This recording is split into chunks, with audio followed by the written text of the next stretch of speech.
Hallelujah. കർത്താവിൽ എൻ്റെ സഹോദരി സഹോദരങ്ങളെ, മഹത്വത്തിൻ സാന്നിധ്യം ഈ ശുശ്രൂഷയിലേക്ക് കടന്നു വന്നിരിക്കുന്ന എല്ലാ പ്രിയപ്പെട്ടവർക്കും വീണ്ടും വരുന്ന നമ്മുടെ കർത്താവായ യേശുക്രിസ്തുവിൻ്റെ കൃപയും സമാധാനവും ആശംസിക്കുകയാണ്. 31-ാം സങ്കീർത്തനം 23-ാം തിരുവചനം. സങ്കീർത്തകൻ ഏറ്റുപറയുകയാണ്, കർത്താവ് തൻ്റെ വിശ്വസ്തരെ പരിപാലിക്കുന്നു. എത്ര മനോഹരമായ വചനമാണ്! ദൈവപരിപാലനം അനുഭവിക്കാൻ കഴിയുന്നത് വിശ്വസ്തരായ ആത്മാക്കൾക്കാണ്. തൻ്റെ വിശ്വസ്തരെ അവിടുന്ന് പരിപാലിക്കുന്നു. എൻ്റെ സഹോദരങ്ങളെ, കർത്താവിൻ്റെ പരിപാലനയുടെ സൗന്ദര്യം ദിനംതോറും അനുഭവിച്ച് നമുക്ക് വളരാൻ കഴിയണമെങ്കിൽ നമ്മൾ അവിടുത്തെ വിശ്വസ്തതയിൽ വ്യാപരിക്കുന്നവരാകണം. കർത്താവിൻ്റെ വിശ്വസ്തത നമുക്ക് കവചമാണ്. അത് പരിച പോലെ നമ്മളെ പൊതിഞ്ഞിരിക്കുകയാണ്. നമ്മിൽ എന്തുമാത്രം വിശ്വസ്തതയും ആത്മാർത്ഥതയും സത്യസന്ധതയും വർദ്ധിക്കുന്നുവോ അതിനനുസരിച്ച് ദൈവീക പരിപാലനയിൽ ജീവിക്കുവാൻ നമുക്ക് സാധിക്കുകയാണ്.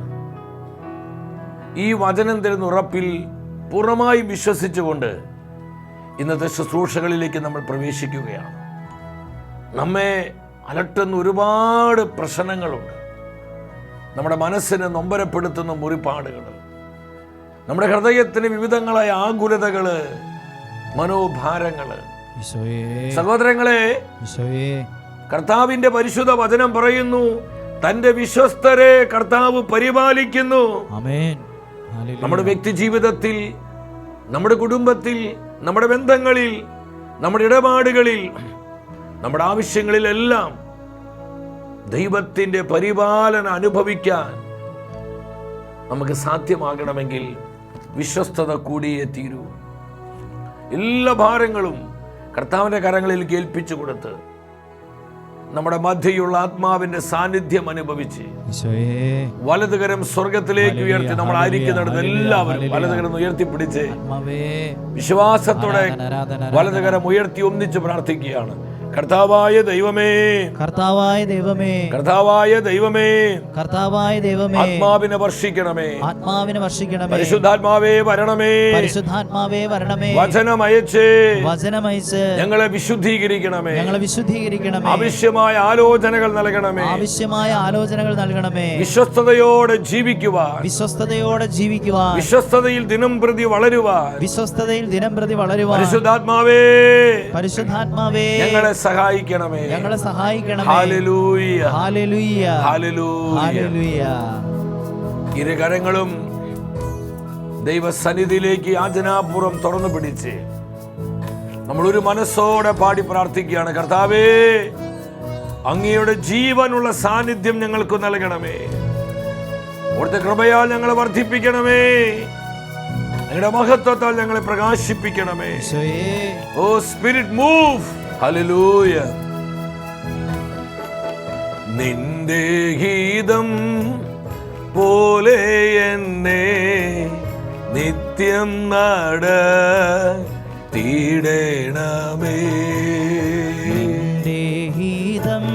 ആഗ്രഹത്തോടെ പാടി പ്രാർത്ഥിച്ച് ഞങ്ങൾക്ക് മറ്റൊന്നും വേണ്ട കർത്താവേ, ഞങ്ങളുടെ മനസ്സ് പ്രകാരം ഞങ്ങളെ നയിക്കണമേ. എന്റെ ഗീതം പോലെയല്ല എൻ പിതാവേ, എൻ കർത്താവേ. ആമേൻ. Oh Jesus. ഹല്ലേലൂയ. എൻ പിതാവേ, എൻ കർത്താവേ. ഇമ്പമുള്ള ജീവിതവും ഏറെ ധനം മാനങ്ങളും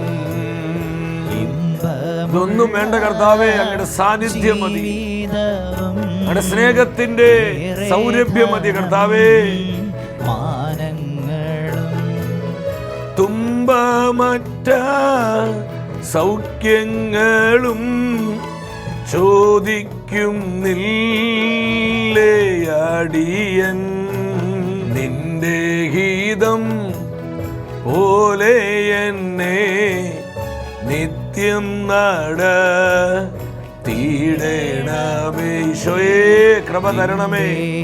അവിടുത്തെ വഴിയിൽ നടക്കുവാൻ, അങ്ങയുടെ വിശ്വസ്തതയിൽ വ്യാപരിക്കുവാൻ കൃപ തരണമേ, കൃപ തരണമേ. Yes Lord. നിത്യം നടത്തിയിടണമേ.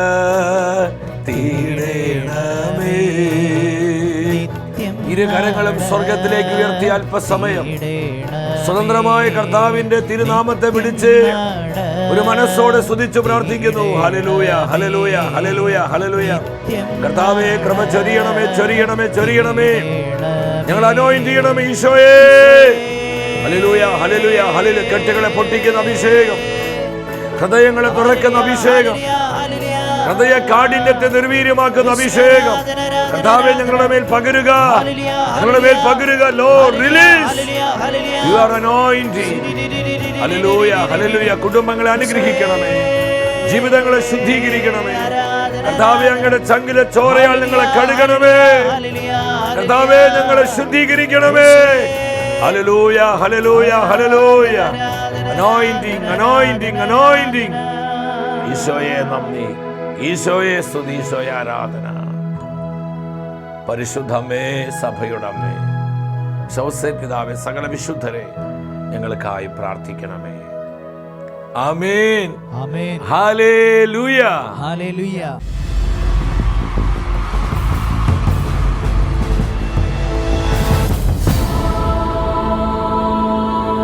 നിൻ വചനം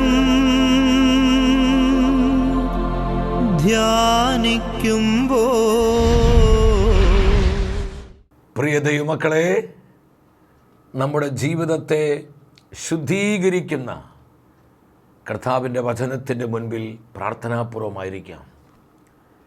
നമ്മൾ തപസ് നാളുകളിലൂടെ കടന്നു പോവുകയാണ്. പ്രാർത്ഥനയുടെയും പരിത്യാഗത്തിൻ്റെയും അനുതാപത്തിൻ്റെയും ഈ നാളുകളിൽ കർത്താവിനോട് കൂടുതൽ ചേർന്നിരിക്കുവാനും ആത്മാവിൻ്റെ ആലോചനകൾ സ്വീകരിക്കുവാനും നാം ഒരുക്കമുള്ളവരാകുക. എത്രയോ അനുഗ്രഹീതരാണ് നമ്മൾ. എന്തുമാത്രം വ്യത്യസ്തങ്ങളായ വചന ശുശ്രൂഷകളിലൂടെ ഓരോ ദിനവും കർത്താവ് നമ്മെ സന്ദർശിക്കുകയാണ്.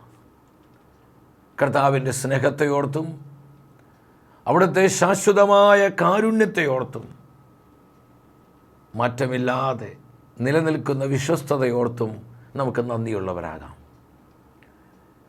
ഈ നോമ്പ് കാലത്ത് തൻ്റെ വചനത്തിൽ നിന്ന് പരിശുദ്ധ റൂഹ ഇന്ന് നമുക്ക് നൽകുന്ന ആലോചന എന്താണ്? വാഗ്ദാന പ്രവേശനത്തിനുള്ള തടസ്സങ്ങൾ. വാഗ്ദാന പ്രവേശനത്തിനുള്ള തടസ്സങ്ങൾ.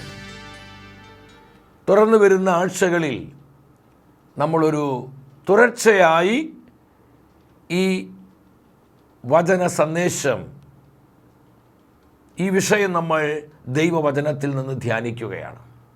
വാഗ്ദാന പ്രവേശനത്തിന് തടസ്സമായി നിലകൊള്ളുന്ന തിന്മകളിലേക്ക് ആത്മാവ് വെളിച്ചം വീശുന്ന കൃപയുടെ ദിനങ്ങളാണിത്.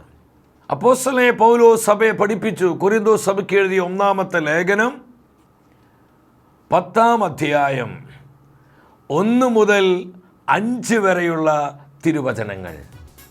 സഹോദരരെ, നമ്മുടെ പിതാക്കന്മാരെല്ലാവരും മേഘത്തണലിൽ ആയിരുന്നുവെന്നും കടലിലൂടെ കടന്നുവെന്നും നിങ്ങൾ മനസ്സിലാക്കണമെന്ന് ഞാൻ ആഗ്രഹിക്കുന്നു. അവരെല്ലാവരും മേഘത്തിലും കടലിലും സ്നാനമേറ്റ് മോശയോട് ചേർന്നു. എല്ലാവരും ഒരേ ആത്മീയ ഭക്ഷണം കഴിച്ചു. എല്ലാവരും ഒരേ ആത്മീയ പാനീയം കുടിച്ചു. തങ്ങൾ അനുഗമിച്ച ആത്മീയ ശിലയിൽ നിന്നാണ് അവർ പാനം ചെയ്തത്. ആ ശില ക്രിസ്തുവാണ്. എന്നാൽ അവരിൽ മിക്കവരിലും ദൈവം പ്രസാദിച്ചില്ല. അവരെല്ലാം മരുഭൂമിയിൽ വെച്ച് ചിതറിക്കപ്പെട്ടു. എൻ്റെ സഹോദരരെ, ഈ വചനത്തിലൂടെ കർത്താവിൻ്റെ ആത്മാവ് എന്താണ് നമ്മോട് സംസാരിക്കുന്നത്? ഞാൻ ഈ വചനഭാഗം വായിച്ച് നമ്മൾ പല പ്രാവശ്യവും വായിക്കുകയും ധ്യാനിക്കുകയും ചെയ്തിട്ടുള്ള വചനമാണ്. എൻ്റെ ഹൃദയത്തിൽ വലിയ വിറയിലും ഭയവും ഉണ്ടായി. മേഘ തണലിലും കടലിലും സ്നാനമേറ്റ് നമ്മുടെ പിതാക്കന്മാരെ ഇസ്രായേൽ ജനം മോശയോട് കൂടെ ചേരുകയാണ്, ഐക്യപ്പെടുകയാണ്. അവർ ഒരുമിച്ച് ഒരാത്മീയ ഭക്ഷണം കഴിച്ചു, മലാഖമാരുടെ ഭക്ഷണമായ മന്ന കഴിച്ചു. അവർ ഒരുമിച്ച് ഒരേ പാനീയം കുടിച്ചു. മരുഭൂമിയിലെ കരിമ്പാറ കൂട്ടങ്ങളിൽ നിന്ന് തൻ്റെ ജനത്തിന് ആവശ്യമായ ദാഹജലം കർത്താവ് കൊടുക്കുകയാണ്. ആത്മീയ പാറ കർത്താവായ ക്രിസ്തു തന്നെയാണെന്ന് പൗലോസ്ലീഹ സഭയെ പഠിപ്പിക്കുകയാണ്. എന്നാൽ അവരിൽ മിക്കവരിലും ദൈവം പ്രസാദിച്ചില്ല. അവരെല്ലാം മരുഭൂമിയിൽ ചിതറിക്കപ്പെട്ടു. ദൈവമേ, ഈ വചനഭാഗമാണ് നാം ആത്മശോധനയ്ക്കായി സ്വീകരിക്കേണ്ടത്. എൻ്റെ സഹോദരങ്ങളെ, വളരെ വിറയിലോടും ഭയത്തോടും കൂടെ വേണം ആത്മാവ് നൽകുന്ന ഈ ആലോചന നമ്മൾ സ്വീകരിക്കുവാനായിട്ട്. നമ്മൾ പ്രാർത്ഥിക്കുന്നവരാണ്. കർത്താവിൻ്റെ വചനം ശ്രവിക്കുകയും വചനം വായിക്കുകയും വചനം പഠിക്കുകയും ഭക്ഷിക്കുകയും ചെയ്യുന്നവരാണ്. പരിശുദ്ധ കുർബാനയായി നമ്മുടെ കർത്താവായ യേശുവിൻ്റെ തിരുശരീര രക്തങ്ങൾ ഉൾക്കൊള്ളുന്നവരാണ് നമ്മൾ. എൻ്റെ സഹോദരങ്ങളെ, ആത്മീയമായി വളരുവാൻ നമ്മൾ പല സുഹൃത ഫലങ്ങൾ ചെയ്യുന്നുണ്ട്. എന്നാൽ ഈ തിരുവചനം ശ്രദ്ധിക്കണമേ, നമ്മൾ മാമോദീസ സ്വീകരിച്ചവരാണ്. നമ്മുടെ പിതാക്കന്മാർ ഇസ്രായേൽ ജനവും അവർ മേഘത്തണലിലും ചെങ്കടലിലും വെച്ച് അവർ സ്നാനമേറ്റു. അവർ മോശയോട് ചേർന്നപ്പോൾ നമ്മൾ ക്രിസ്തുവിനോട് ഐക്യപ്പെട്ടിരിക്കുകയാണ്. അവർ ഒരേ ആത്മീയ ഭക്ഷണം കഴിച്ചു, ഒരേ ആത്മീയ പാനീയം കുടിച്ചു. അതെല്ലാം കർത്താവിൻ്റെ പ്രതീകമാണ്. ഇതെല്ലാം അവർ ഒരു മനസ്സോടെ ചെയ്തെങ്കിലും തിരുവചനം സാക്ഷ്യപ്പെടുത്തുന്നു, അവരിൽ മിക്കവരിലും ദൈവം പ്രസാദിച്ചില്ല. ദൈവം പ്രസാദിച്ചില്ല. അവരെല്ലാം മരുഭൂമിയിൽ ചിതറിക്കപ്പെട്ടു. എൻ്റെ സഹോദരങ്ങളെ, നമ്മുടെ പ്രാർത്ഥനയും നമ്മുടെ ഭക്താനുഷ്ഠാനങ്ങളും നമ്മുടെ ആത്മീയ ശുശ്രൂഷകളെല്ലാം ജീവിക്കുന്ന കർത്താവിലേക്ക് നമ്മെ നയിക്കണം.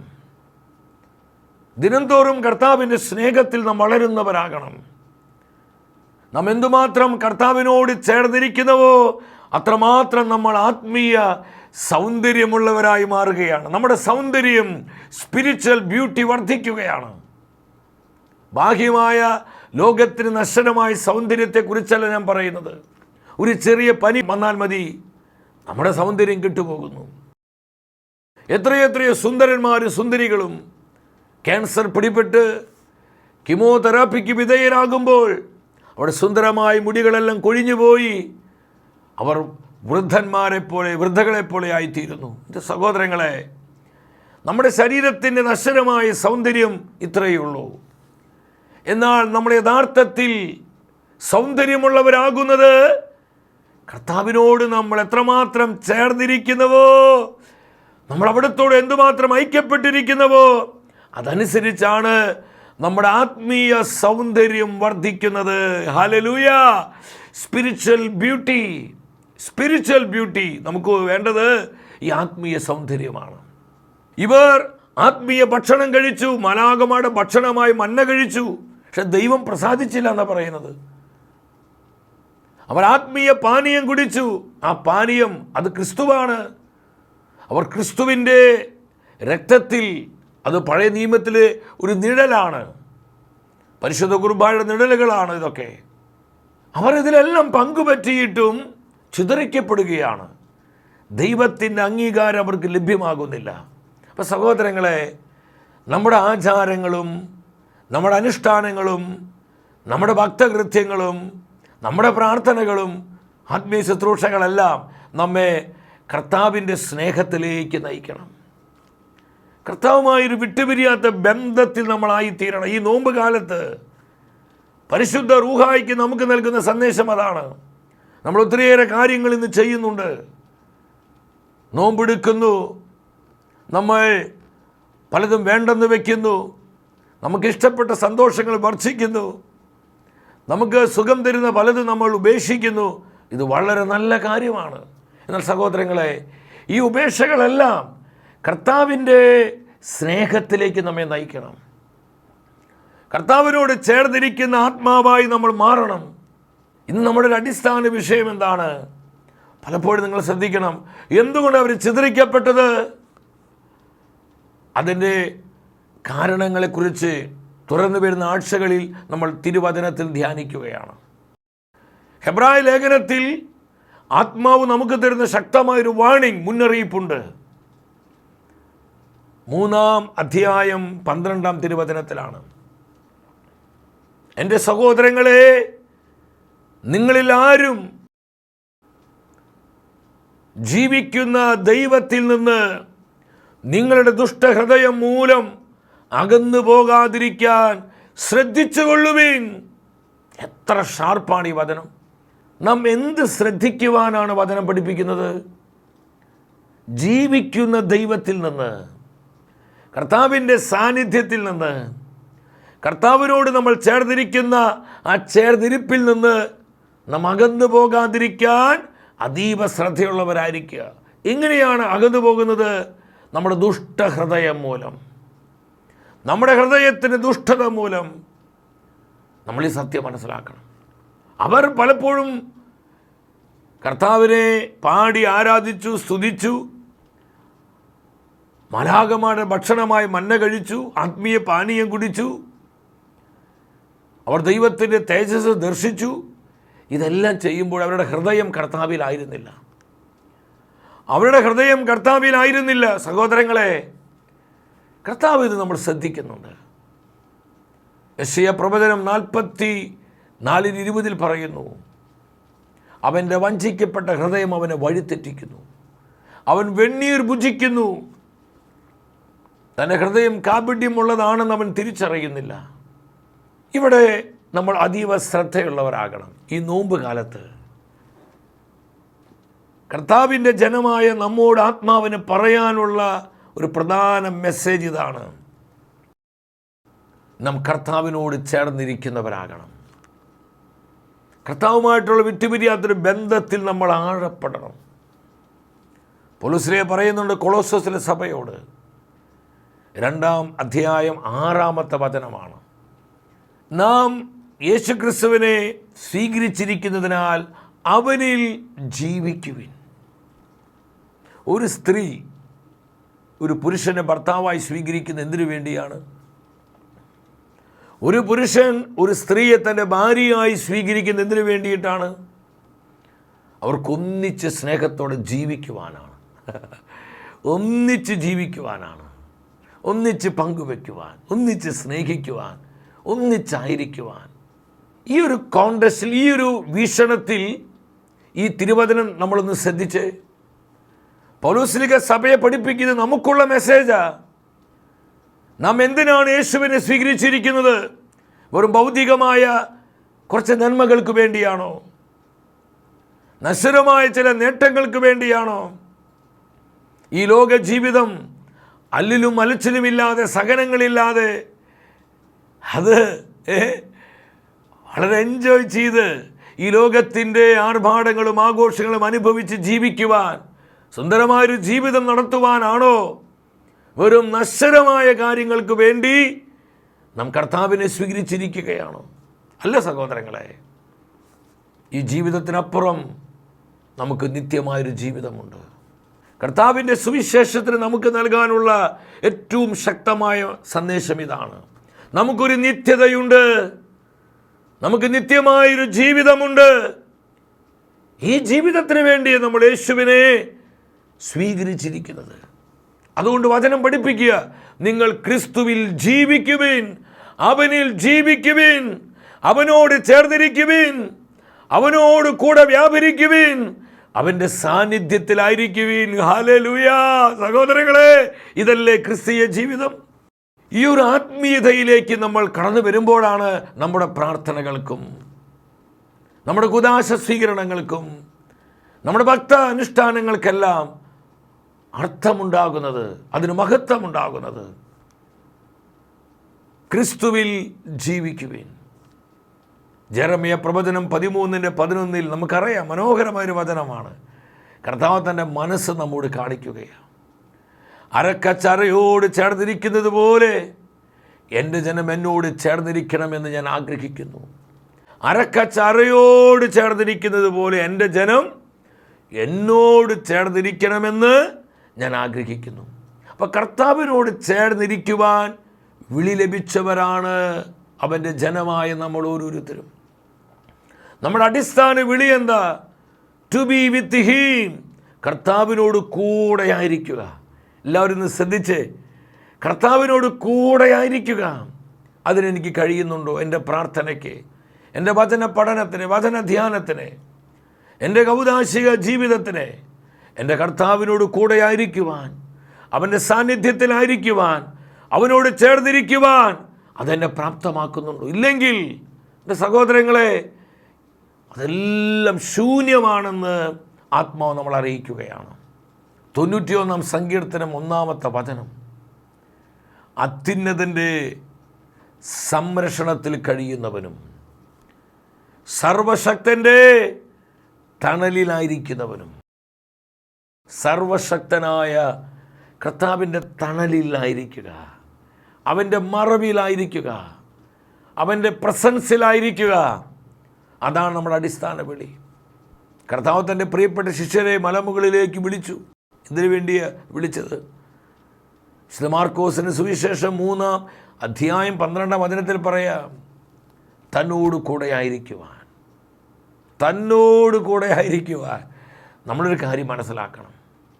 ഈ ലോകത്തിൽ നമ്മുടെ ഏറ്റവും സുപ്രീം പ്രയോറിറ്റി എന്ന് പറയുന്നത് നമ്മുടെ കർത്താവാണ്.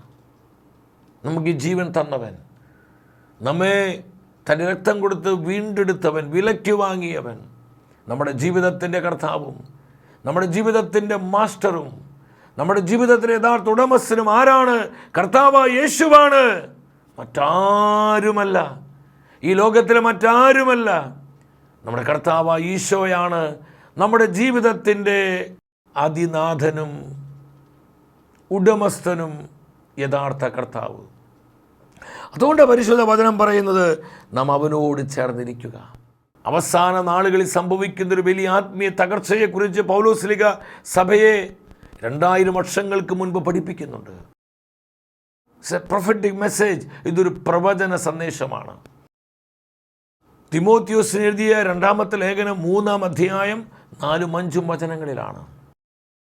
അവിടെ പൗലോസ്ലീഹ പറയുകയാണ്, ദൈവത്തെ സ്നേഹിക്കുന്നതിന് പകരം സുഖലോലുപതയിൽ ആസക്തിയുള്ള മനുഷ്യരുണ്ടാകും. ശ്രദ്ധിക്കണമേ, ദൈവത്തെ സ്നേഹിക്കുക, കർത്താവിനോട് കൂടെ ചേർന്നിരിക്കുക, കർത്താവിൽ ജീവിക്കുക.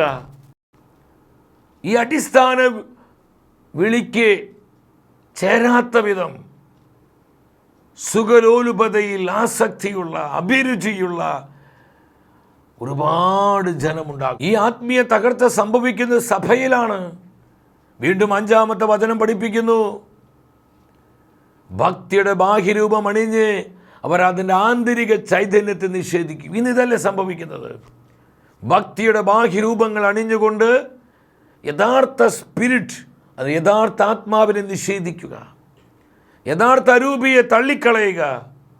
എൻ്റെ സഹോദരങ്ങളെ, നമ്മളിത് മനസ്സിലാക്കണം. ആചാരങ്ങളും അനുഷ്ഠാനങ്ങളും ഭക്തകൃത്യങ്ങളും നമ്മുടെ പ്രാർത്ഥനകളെല്ലാം കർത്താവിലേക്ക് നമ്മെ നയിക്കണം. കർത്താവുമായിട്ടുള്ളൊരു വിട്ടുപിരിയാത്ത ബന്ധത്തിലേക്ക് നമ്മെ നയിക്കണം. പൗലോസ്ലീഹ പറയുന്ന മനോഹരമായൊരു വചനമുണ്ട്, ദൈവത്തെ പ്രസാദിപ്പിക്കുക, അതാണ് നിങ്ങളുടെ ഏക ലക്ഷ്യം.